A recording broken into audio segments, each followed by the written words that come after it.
अस्सलाम वालेकुम नाजरीन, आप देख रहे हैं INN चैनल। मैं हूं शेख अहमद अली। इस न्यूज़ बुलेटिन में आइए नजर डालते हैं दिन भर की बड़ी खबरों पर। समाजवादी पार्टी के कौमी सदर व उत्तर प्रदेश के साबिक चीफ मिनिस्टर अखिलेश यादव ने BRS के कौमी सदर व चीफ मिनिस्टर चंद्रशेखर राव से प्रगति भवन में मुलाकात की। चीफ मिनिस्टर ने अखिलेश यादव और दीगर का प्रगति भवन में आमद पर शानदार इस्तकबाल किया। दोनों कायदीन ने दोपहर का खाना खाया और मुल्क की मौजूदा कौमी सूरत हाल पर तबादला ख्याल किया।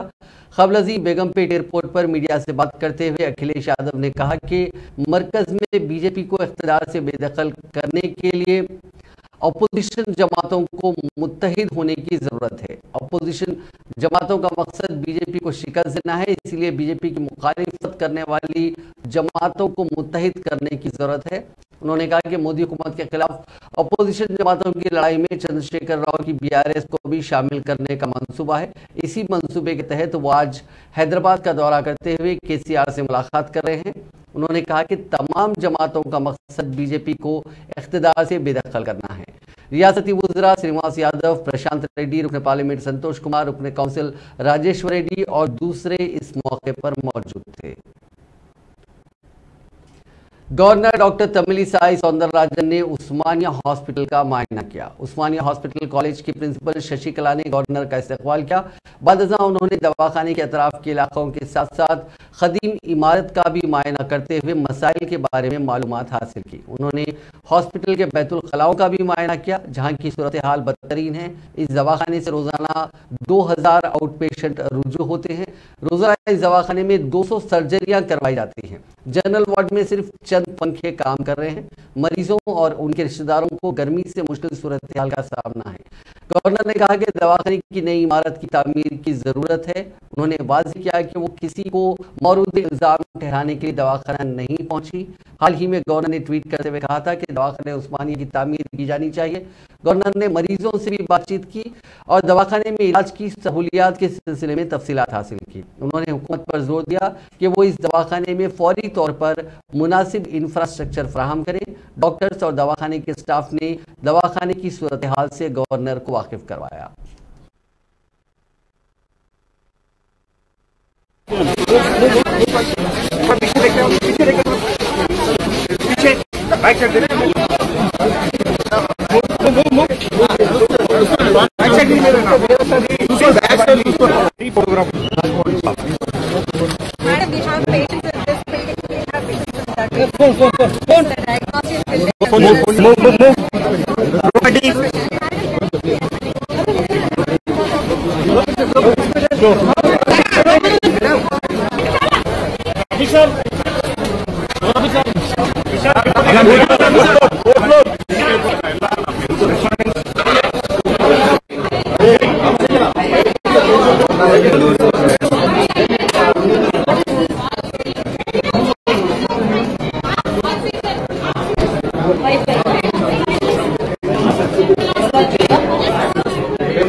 वज़ीर सेहत हरीश राव ने आज निज़ाम इंस्टीट्यूट ऑफ मेडिकल साइंसेस और उस्मानिया हॉस्पिटल की नई इमारत को लेकर जायजा इजलास मुनक़िद किया।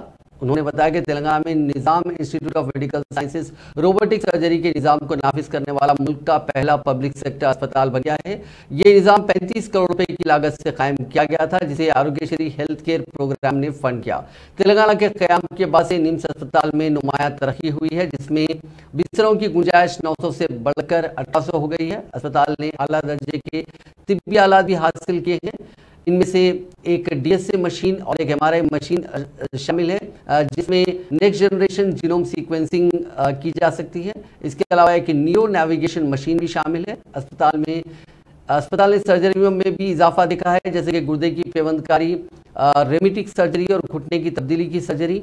निम्स गुज़िश्ता 25 सालों में इस अस्पताल में 753 गुर्दे की पेवंदकारी, 154 रेमिटिक सर्जरी और 1444 नी रिप्लेसमेंट सर्जरीज कर चुका है। निम्स अस्पताल की इस इंफ्रास्ट्रक्चर को बढ़ाने के लिए रियासत की हुकूमत कई इकदाम उठा रही है। इस सिलसिले में आज वजीर सेहत हरीश राव ने सभी चीज़ों का जायजा लिया। इसके अलावा एक और अहम मामले पर भी हरीश राव ने जायजा इजलास लिया। उन्होंने कहा कि हुकूमत उस्मानिया जनरल हॉस्पिटल के लिए एक नई इमारत की तामीर पर भी गौर कर रही है। अस्पताल के खरबोजवार के अवामी नुमाइंदों के साथ एक जायजा इजलास मुनक्किद हुआ और उन सब ने मुत्तफिका तौर पर नई इमारत की तामीर पर इत्तेफाक किया। हाईकोर्ट के हतमी फैसले के मुताबिक उस्मानिया हॉस्पिटल की नई इमारत की तामीर जल्द ही शुरू होने की उम्मीद है। तेलंगाना में सेहत की देखभाल को बेहतर बनाने के लिए हुकूमत का निम्स हॉस्पिटल और उस्मानिया हॉस्पिटल में की गई अहम सरमायाकारी से वाज़ेह है। ये सरमायाकारी इस बात को यकीनी बनाएगी कि तेलंगाना के लोगों को आलमी मियार की सेहत की सहूलियात तक रसाई हासिल हो। वज़ीर इंफॉर्मेशन टेक्नोलॉजी के रामा राव ने कहा कि हैदराबाद दूसरे शहरों के मुकाबले तेजी से तरक्की कर रहा है। वज़ीर मौसूफ ने आज सुबह हैदराबाद के करीब कोकापेट में micro chip semiconductor design development centre का इफ्तिताह किया। इस मौके पर खिताब करते हुए उन्होंने कहा कि मुल्क में सेमीकंडक्टर रिसर्च के मैदान में तेजी से तरक्की हो रही है और तेलंगाना इस पेशरफ्त में अहम रोल अदा कर रहा है।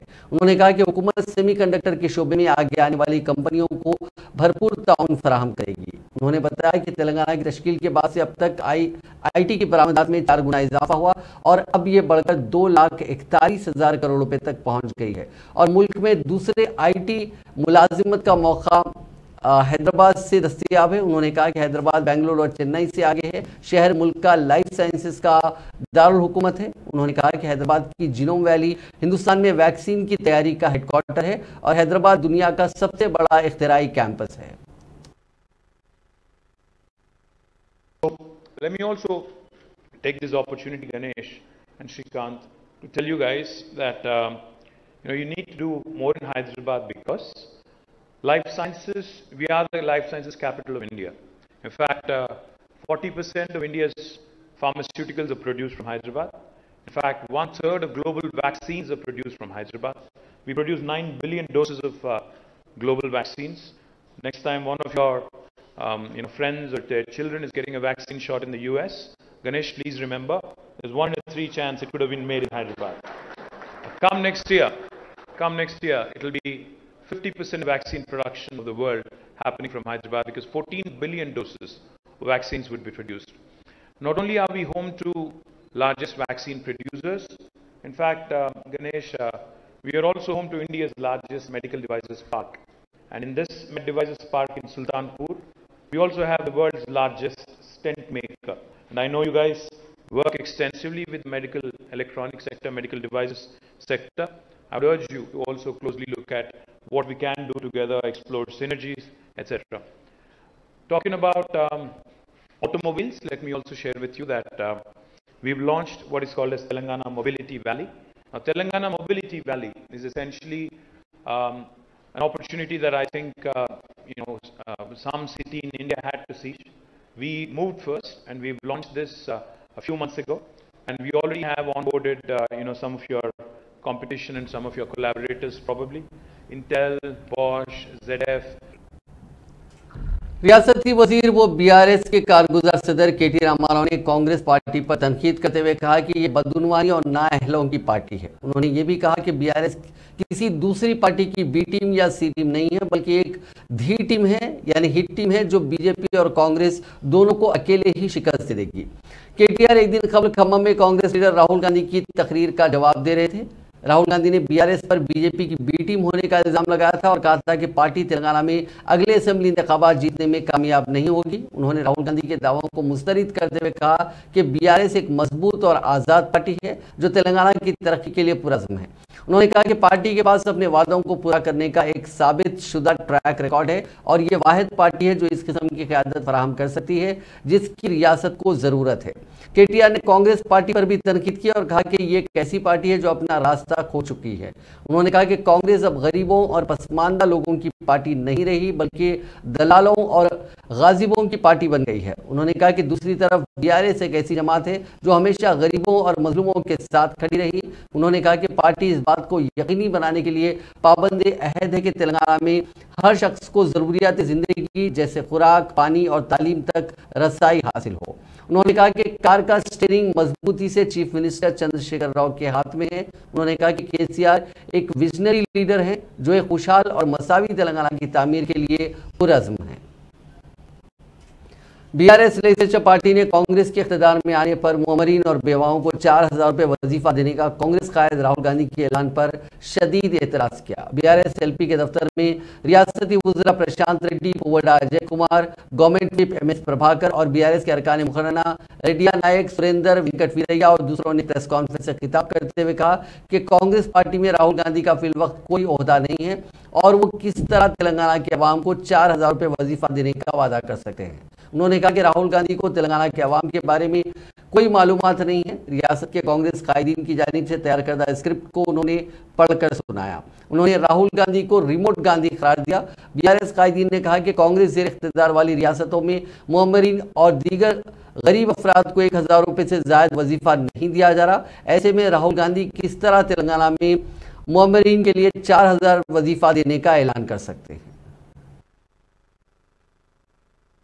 మిత్రులారా, నిన్న జరిగిన ఖమ్మంలో జరిగిన కాంగ్రెస్ పార్టీ బహిరంగ సభ, అందులో రాహుల్ గాంధీ గారు వారు వచ్చి వెళ్ళిన ప్రాలాపనలు నేను అనుకున్న రాహుల్ గాంధీ గారు ఈ జోడో యాత్ర చేసిన తర్వాత కొంచెం ఏమైనా మెచ్యూరిటీ వచ్చిందేమో ఆయనకు అనుకున్నాను. ఆయన అంతకుముందు అందరికీ తెలుసు చాలా ఇమ్మెచ్యూర్ లీడర్ అనేది దేశవ్యాప్తంగా ఆయనకి ఉన్న ముద్ర.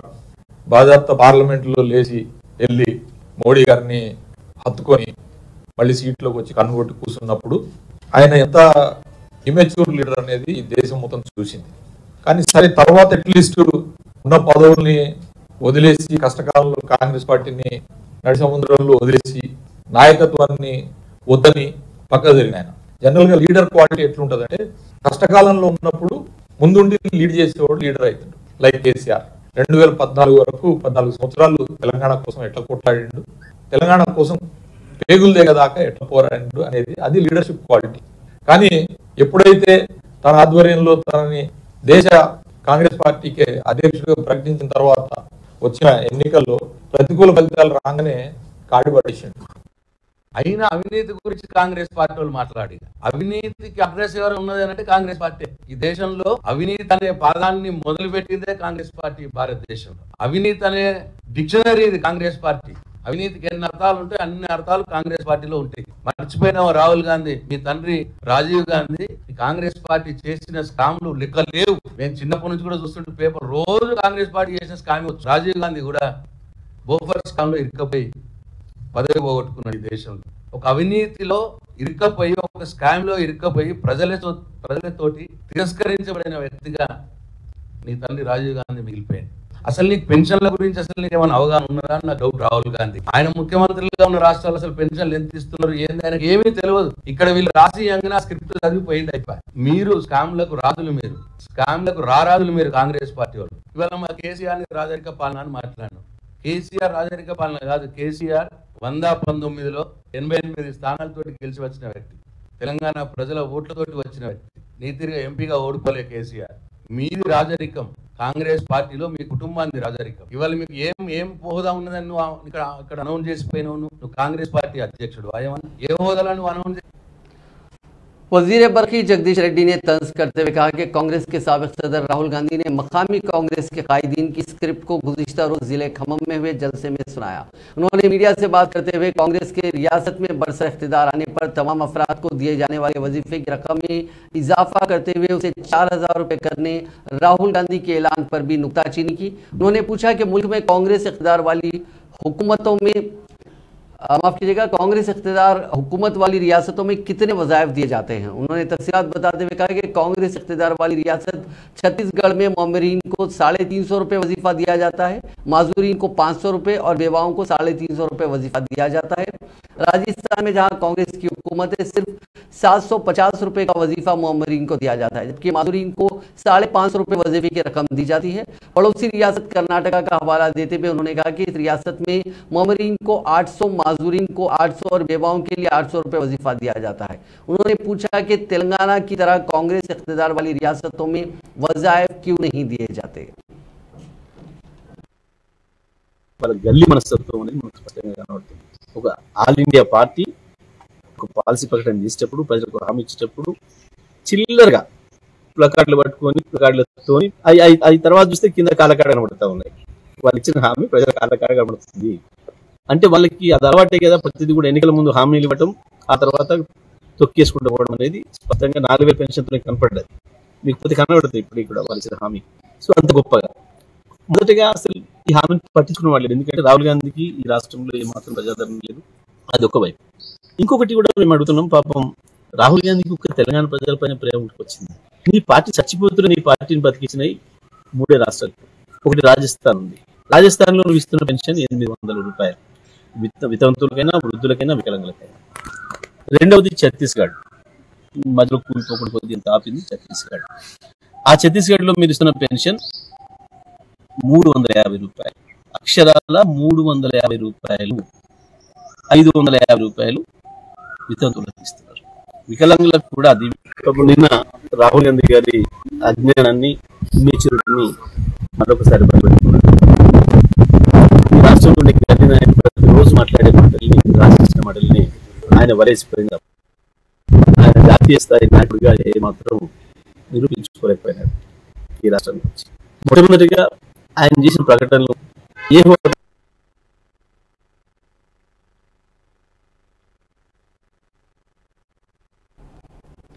चीफ सेक्रेटरी शांति कुमारी ने कलेक्टर्स के साथ इजलास मुनक़िद करते हुए पुडू अराज़ियात की तकसीम, मकानात की तकसीम, खाद तखुम के मौक़ूफ़, हरीता हरम, बीसी सनाकारों के लिए माली इमदाद, बकरों की अफजाइश की स्कीम और ग्राम पंचायतों की इमारतों की तामीर की पेशरफ्त का जायजा लिया।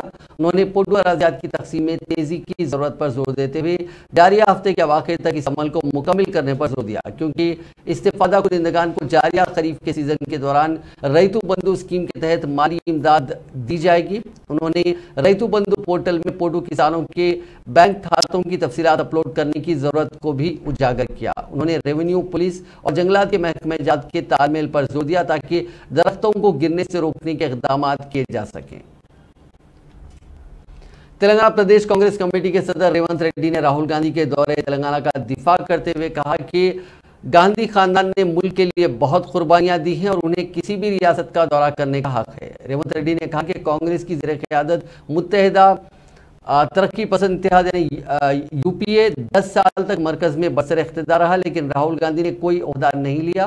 उन्होंने कहा कि गांधी खानदान ने मुल्क की खातिर वज़ीर आज़म के ओहदे की कुर्बानी दी थी। रेवंत रेड्डी ने बीआरएस के कायदीन को चैलेंज किया कि वो कालेश्वरम प्रोजेक्ट के बारे में राहुल गांधी के तबसरों में किसी भी किस्म की गलती की निशानदेही करें। उन्होंने कहा कि कांग्रेस पार्टी इस प्रोजेक्ट पर सीएजी की रिपोर्ट पर बातचीत के लिए तैयार है और वो तेलंगाना में तमाम पेंशनर्स को 4000 रुपये की पेंशन फराहम करने की भी पाबंद है।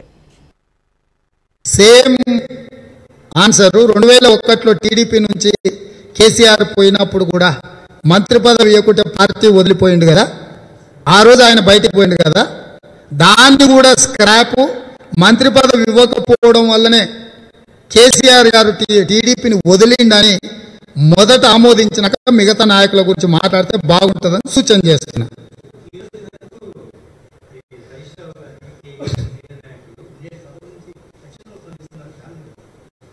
ఏడ తగలాలనో ఆడ తగిలింది, ఏడ నొప్పి లేయాలనో ఆడ నొప్పి లేస్తుంది, ఏడ పెట్టాలనో ఆడ పెట్టిన. అందుకే ఆ బాధతోని నొప్పితోని మాట్లాడుతారు. హరీష్ రావుకు ఎమ్మెల్యే లేకుండా మంత్రిని చేసినాం. సిగ్గుండద్దే హరీష్ రావుకు రాహుల్ గాంధీ గురించి మాట్లాడనికే? కాంగ్రెస్ గిన ఎమ్మెల్యే కానీ హరీష్ రావును మంత్రిని చేయకపోతే కేసీఆర్ ఇంట్లో అటెండర్లకు ఉండాల్సి వస్తుండే. కాబట్టి కృతజ్ఞత అనేది ఉండాలి. పశువులకు మనుషులకు తేడా ఏంది? పశువులు కూడా కృతజ్ఞత ప్రదర్శిస్తాయి వాటిని ప్రేమగా చూసుకుంటాయి.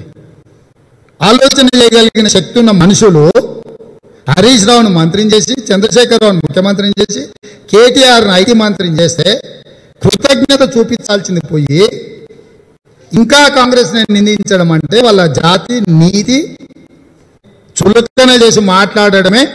మూతి మీద కొట్టాలి. ప్రధాన ప్రతిపక్ష నాయకుడుగా మేము అవకాశం ఇస్తే 12 మంది ఎమ్మెల్యేలను గుంజుకొని ఒక దళితుడు సిఎల్పి నాయకుడు ఉంటే సహించలేని మీరు ఆయనను దెబ్బతీసి प्रतिपक्ष नायकुడు హోదా నుంచి తొలగించింది మీరు। शहर हैदराबाद में कई अफराद मौसमी अमराज से मुतासिर हैं। हालिया चंद दिनों के दौरान हुई बारिश की वजह से मौसमी अमराज के मुतासरीन की तादाद में इजाफा होता जा रहा है। कई अफराद बुखार, नज़ला, खांसी, ख़य, इसहाल और पेट के दर्द से मुतासिर होकर अस्पतालों का रुख कर रहे हैं। शहर के फीवर हॉस्पिटल, उस्मानिया हॉस्पिटल, गांधी हॉस्पिटल और एरिया हॉस्पिटल्स में मौसमी अमराज की अलामत के साथ रुजू होने वाले मरीजों की तादाद में बड़े पैमाने पर इजाफा हुआ है। गुज़िश्ता 10 दिनों में मौसम की तब्दीली के बायस बुखार, खांसी, नज़ला, ख़य और दीगर बीमारियों के साथ सरकारी अस्पतालों में आने वालों की तादाद में इजाफा हुआ है। गांधी हॉस्पिटल के आउट पेशेंट शोबे से गुज़िश्ता एक हफ्ते के दौरान रुजू होने वाले उन मुतासरीन की तादाद 2500 से ज़ायद रही। रोज़ाना 600 मुतासरीन उस्मानिया हॉस्पिटल से रुजू हो रहे हैं।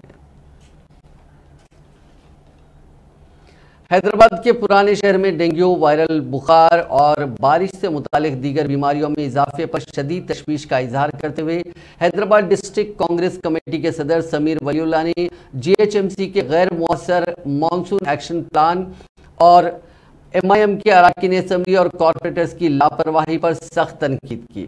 पीर को एक सहाफती बयान में समीर वलीउल्लाह ने कहा कि शहर में मानसून की बारिशों के कई स्पेल्स हो चुके हैं। इसके बावजूद जीएचएमसी ने अभी तक फॉगिंग और एंटी लार्वा ऑपरेशन शुरू नहीं किया। उन्होंने निशानदेही की कि पुराना शहर पहले ही गड्ढों का एक मरकज है जहां बारिश का पानी जमा होता है। उन्होंने कहा कि जीएचएमसी कई इलाकों से कचरा उठाने में भी नाकाम रहा। इन तमाम वजूहात की वजह से शहर में, खासकर पुराने शहर में वायरल फीवर और डेंगू जैसी बीमारियां फैल रही हैं। कांग्रेस कायद ने कहा कि गुज़िश्ता 8 से 10 दिनों में मौसम से मुतालिक बीमारियों में नुमाया इजाफा हुआ। गांधी हॉस्पिटल के आउट पेशेंट डिपार्टमेंट में 2500 से ज़्यादा मरीज आए हैं, जबकि उस्मानिया हॉस्पिटल और फीवर हॉस्पिटल में भी मरीजों की तादाद में इजाफा देखा गया है। रोजाना बेतरतीब 600 और 500 लोगों को रिफर किया जाता है। उस्मानिया में तकरीबन 30% वायरल फीवर के केसेस आ रहे हैं। सबसे ज्यादा केसेस हैदराबाद के पुराने शहर में रिपोर्ट हुए हैं। उन्होंने डेंगू के मामलात में इजाफे पर भी तशवीश का इजहार करते हुए कहा कि जून में रिपोर्ट होने वाले 120 केसेस में कम से कम 65 केसेस हैदराबाद के पुराने शहर से हैं। समीर वलीउल्लाह ने कहा कि एमआईएम के अरकान असेंबली और कॉर्पोरेटर्स अपनी जिम्मेदारियां निभाने में नाकाम रहे। उन्होंने जीएचएमसी के अहदेदारों से तबाहशुदा सड़कों की मरम्मत, गढ़ों में पानी जमा होने से रोकने या फॉगिंग या एंटी लार्वा ऑपरेशन की कार्रवाई के सिलसिले में कोई नुमाइंदगी नहीं की। उन्होंने ये भी कहा कि पुराने शहर को अद्वियात और टेस्टिंग किट्स का कोई इजाफी जखीरा फराहम नहीं किया गया। हैदराबाद डीसीसी के सदर ने जीएचएमसी से फौरी तौर पर फॉगिंग और एंटी लार्वा ऑपरेशन शुरू करने का मुतालबा किया। साथ ही समीर वलीउल्लाह ने हेल्थ स्क्रीनिंग कैंप्स, तमाम बसी दवाखाना और शहरी प्राइमरी हेल्थ सेंटर्स को अद्वियात और टेस्टिंग किट्स की मुनासिब फराहमी और बारिश से होने वाली बीमारियों से बचाव के लिए एहतियाती तदाबीर के बारे में लोगों को आगाह करने के लिए एक मुहिम चलाने का भी मुतालबा किया। कांग्रेस के सीनियर कायद व रुकने काउंसिल जीवन रेड्डी ने गरीब तबकात को जहन में रखते हुए कांग्रेस के साबिक सदर राहुल गांधी की जानिब से 4000 रुपए के वजीफे की स्कीम के ऐलान की तायद की। उन्होंने मीडिया से बात करते हुए कहा कि बीआरएस कायदीन इस स्कीम का मजाक उड़ा रहे हैं। उन्होंने कहा कि इस स्कीम के ऐलान में क्या गलत बात है। मकामी हालात के मुताबिक हुकूमत स्कीमात पर अमल करेगी। उन्होंने सवाल किया कि वज़ीर आज़म के रियासत के दौरे के मौके पर BRS के कायदीन रियासत की ज़रूरियात के सिलसिले में वज़ीर आज़म के सामने मुतालबात क्यों नहीं करते। उन्होंने कहा कि BRS ही मुल्क की ऐसी वाहिद पार्टी है जिसका कोई नजरिया नहीं है। रियासत में BC तबकात के लिए KCR हुकूमत ने कुछ भी नहीं किया। उन्होंने कहा कि खम्मम का जलसा आने वाले इंतखाबात में कांग्रेस की कामयाबी के आगाज का सबूत है। आंध्र प्रदेश कांग्रेस के senior leader KVP Ramchandra Rao ने कहा कि YSR तेलंगाना पार्टी की सरबराह वैश शर्मिला के कांग्रेस में शामिल होने का इम्कान है। अगर वो कांग्रेस में शामिल होती हैं तो उनका शानदार इस्तकबाल किया जाएगा। उन्होंने कहा कि माजी की और मौजूदा हुकूमतों की गलतियों के साथ साथ इस तेलुगु रियासत से मरकजी हुकूमत के नामुनासिब रवैये के सबब लोग कांग्रेस की तरफ देख रहे हैं। उन्होंने इस यकीन का इजहार किया कि जल्द ही कांग्रेस पार्टी का एक मरतबा फिर इस रियासत में अहिया होगा। उन्होंने मीडिया से बात करते हुए कहा कि चंद्रबाबू नायडू और जगन मोहन रेड्डी की नामुनासिब हुक्मरानी आंध्र प्रदेश तंजीम जदीद कानून में किए गए वादों को अमल करने के सिलसिले में उनकी लापरवाही से आंध्र प्रदेश को मायूसी और नुकसान उठाना పేర్చుకుంటూ వేర్లు మళ్ళీ కొత్త వేర్లు వచ్చి పార్టీ పైకి రావాల్సిన పరిస్థితి ఉంది. ఈ పరిస్థితుల్లో కాంగ్రెస్ ని బలోపేతం చేయడం కోసం మేమే बीजेपी के सीनियर कायद रघुनंदन राव ने कहा कि सदर रियासती बीजेपी बंडी संजय की तब्दीली की तलाश में सच्चाई है। दोबाग हल्के की असेंबली में नुमाइंदगी करने वाले पार्टी से नाराज रघुनंदन ने आज दिल्ली में मीडिया से गैर रस्मी बातचीत करते हुए इनकी खिदमत को तस्लीम करने का हाई कमान से मुतालबा किया। उन्होंने कहा कि एक दहे तक उन्होंने पार्टी के लिए खिदमत अंजाम दी है, लेकिन अहम रोल के लिए उनके नाम पर गौर नहीं किया गया। उन्होंने कहा कि पार्टी के रियासती सदर, फ्लोर लीडर या कौमी तर्जुमान के ओहदे के लिए वो मुस्तहिक हैं। उन्होंने कहा कि आने वाले दिनों में पार्टी में बड़े पैमाने पर तब्दीलियां होंगी। उन्होंने कहा कि इंतखाबात के दौरान किसी ने भी उनका ताउन नहीं किया। मुनुगुड़ू के इंतखाबात में बड़े पैमाने पर रकम सर्व करने के बावजूद पार्टी को शिकस्त हुई।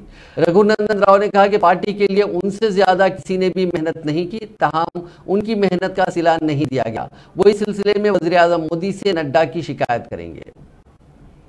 डबल बेडरूम मकानात फराहम करने का मुतालबा करते हुए हैदराबाद में ग्रेट हैदराबाद म्यूनसिपल कॉर्पोरेशन के सदर दफ्तर के सामने मुख्तलिफ अवामी तंजीमों की जानिब से एहतजाज किया गया, जिसमें अवाम की बड़ी तादाद ने प्ले कार्ड्स के साथ हिस्सा लिया। एहतजाज की सूरत हाल कुछ देर के लिए कशीदा हो गई। इस एहतजाज में शरीक खवातीन ने तमाम अहल अफराद को डबल बेडरूम फराहम करने का मुतालबा करते हुए नारेबाजी की। एहतजाजियों ने जोर देते हुए कहा कि मकानात की स्कीम का इतलाक शहर के तमाम स्लम्स के लिए होना चाहिए। उन्होंने कहा कि डबल बेडरूम मकानात फराहम करने का वादा किया गया, ताहम डबल बेडरूम मकानात खुनूस फराहम नहीं किए गए। आंध्र प्रदेश में अनकरीब एक और वंदे भारत ट्रेन दस्तयाब करवाई जाएगी। विजयवाड़ा और चेन्नई के दरमियान वंदे भारत खिदमत इस माह की 7 तारीख से शुरू होंगे। वज़ीर आज़म नरेंद्र मोदी वर्चुअल बुनियादों पर पूरे मुल्क में 5 वंदे भारत ट्रेनों का आगाज करेंगे। विजयवाड़ा डिवीजन के रेलवे हुकाम ने बताया कि विजयवाड़ा चेन्नई के दरमियान एक ट्रेन चलाई जाएगी। मुताल्लिक़ा हुकाम पहले ही इफ्तिताह की तैयारियों में मसरूफ हैं। शमशाबाद एयरपोर्ट पर 14 करोड़ 20 लाख रुपए मालियत की मंशियात एक मुसाफिर के पास से जब्त की गई। कस्टम्स के प्रेस रिलीज के मुताबिक 2027 ग्राम मंशियात को जब्त करते हुए एक मुसाफिर को गिरफ्तार किया गया और उसे अदालती तहवील में दे दिया गया। ये मंशियात शट में छुपाकर लाई गई थी। तेलंगाना की करीमनगर बाईपास रोड पर पेश आए सड़क हादसे में 5 अफराद जख्मी हो गए। यह हादसा उस वक्त पेश आया जब हैदराबाद से करीमनगर जाने वाली कार के सामने कशब अचानक कुत्ता आ गया। कार ड्राइवर ने अचानक ब्रेक लगाया, जिसके नतीजे में उसने कार का तवाजुन खो दिया और ये कार बिजली के पोल से टकराकर उलट गई। इस हादसे में कार में सवार 5 अफराद शदीद जख्मी हो गए, जिनको इलाज के लिए अस्पताल मुंतकिल किया गया। जख्मियों का ताल्लुक करीमनगर की डॉक्टर स्ट्रीट से है। हनमकुंडा में पेश आए सड़क हादसे में 10 अफराद शदीद जख्मी हो गए। यह हादसा जिले के आरेपल्ली दरगाह के करीब उस वक्त पेश आया जब आरटीसी बस और लॉरी का तसादुम हो गया। इस हादसे में बस के मुसाफिरीन में से 10 शदीद जख्मी हो गए, जिनको इलाज के लिए MGM अस्पताल मुंतकिल किया गया। हादसे के नतीजे में बस का ड्राइवर बस के कैबिन में फंस गया। इत्तला मिलते ही पुलिस वहां पहुंची, जिसने राहत का काम शुरू किया। इस हादसे के नतीजे में मुलुग हनमकुंडा मेन रोड पर गाड़ियां तकरीबन 2 किलोमीटर तक रुक गई। हादसे में बाप की मौत से बेखबर नन्हा बेटा उसको जगाने की कोशिश करता हुआ मुर्दा बाप के पहलू में ही सो गया। यह अफसोसनाक वाकया तेलंगाना के निजामाबाद जिले इंदौल वायुमंडल के वेंगल पार्ट में पेश आया। मकामी अफराद के मुताबिक 34 साला मलावत रेड्डी अपने 3 साला बेटे नितिन के साथ रिश्तेदार के मकान गया था। रात देर गई वो अपने बेटे के साथ बाइक पर घर वापस हो रहा था कि सदाशिव नगर मंडल के जंगलाती इलाके में नेशनल हाईवे 44 के करीब उसने अपनी गाड़ी का तवाजुन खो दिया और यह बाइक एक बैरिकेड से टकरा गई, जिसके नतीजे में दोनों बाप बेटा सड़क पर गिर गए। सर में शदीद जख्म लगने की वजह से बाप की मौके पर ही मौत हो गई। इस बात से बेखबर लड़के ने बाप को जगाने की कोशिश की और रोते हुए उसके पहलू में सो गया। सुबह में करीबी मंदिर में आने वाले पुजारी ने उसको देखा और मकामी अफराद के साथ साथ पुलिस को इत्तला दी, जिसके बाद पुलिस ने मामला दर्ज करके जांच शुरू की। नाजरीन, इस न्यूज बुलेटिन में बस इतना ही। आप देखते रहिए INN चैनल।